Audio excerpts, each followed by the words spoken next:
Well, you all know that I'm a prime lens shooter. So what am I doing with this zoom lens? Well, in this video, I'm going to tell you about the one zoom lens that I can't live without. Stick around.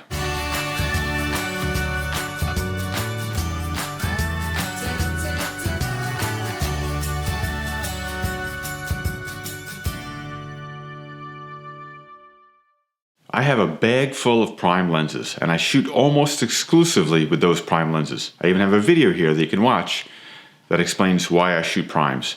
But there are a couple of zooms that I really need to have, that I use very often, that I really love. And the Canon 24-70mm f2.8 version 2 is one of those. This lens is really like the standard zoom in Canon's lens lineup. As far as professional photographers for weddings and events and things like that, this is an absolute go-to lens. And along those same lines, that's the sort of thing that I'm using this lens for. You know, the zoom range on this 24-70mm is nice. At the wide end, at 24mm, it's a really wide field of view.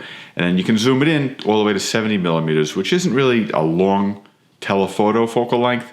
But with a large megapixel sensor, like on the Canon 5D4, 30 megapixels, I can shoot at 70mm and crop fairly tight.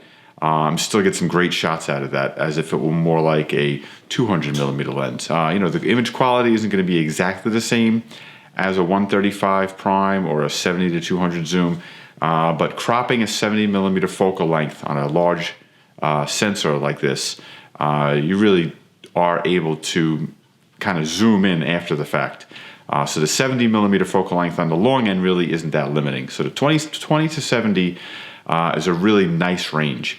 The maximum aperture of 2.8 is great. I love having wide maximum aperture lenses, and at 2.8, even though it's not really wide like a prime, like a 1.4, which is great, it gives you a lot of leeway as far as being able to shoot in lower light situations. I would love if it was image stabilized, which it's not.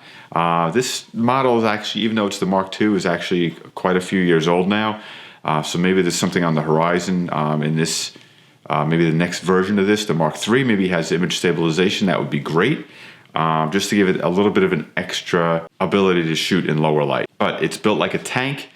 I've had this for several years. I've knocked it around. I've used it a lot, and it still works. It looks just as great as it did the day that it was new.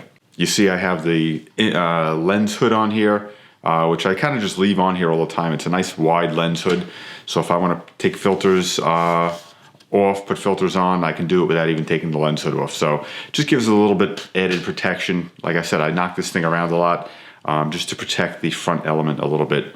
When I'm walking around, I just kind of leave the lens hood on this thing all the time. So that being said, why do I, a prime lens shooter, use this 24-70 zoom as much as I do? Well, it all comes down to what I'm shooting and why I'm shooting it, and more importantly, who I'm shooting it for.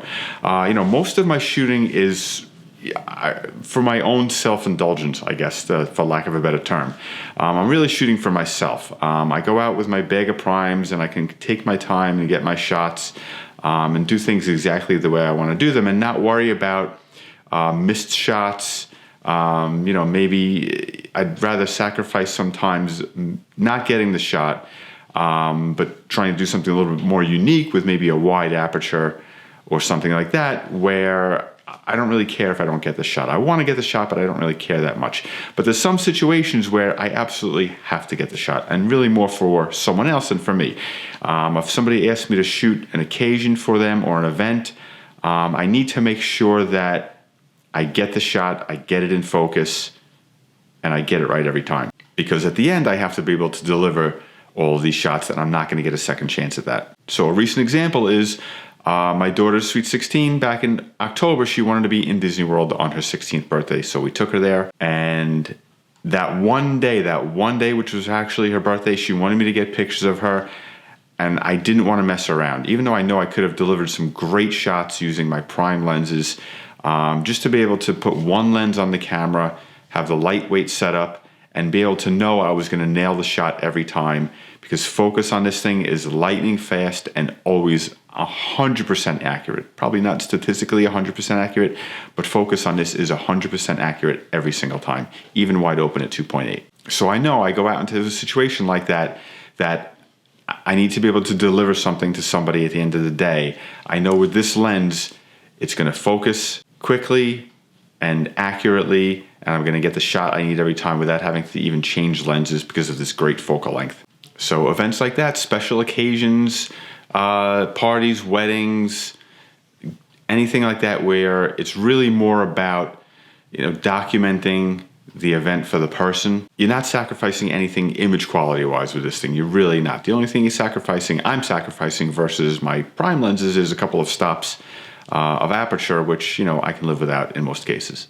So the Canon 24-70mm f2.8 Mark II is definitely a must-have for me. The other zoom I can't live without is the Canon 70-200 f2.8.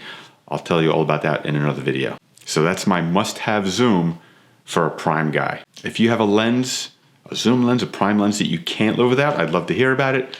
Put it in the comments below. I love talking lenses. It's one of my favorite things to talk about. But I hope you found this helpful. I hope you like some of the pictures I put in there along the way. Some examples of shots that I got with this lens. But I hope you liked the video. Give it a thumbs up if you did. Subscribe to the channel and click on the little notification bell. This way you get notified every time we post a video. Thanks for watching, and I'll see you next time.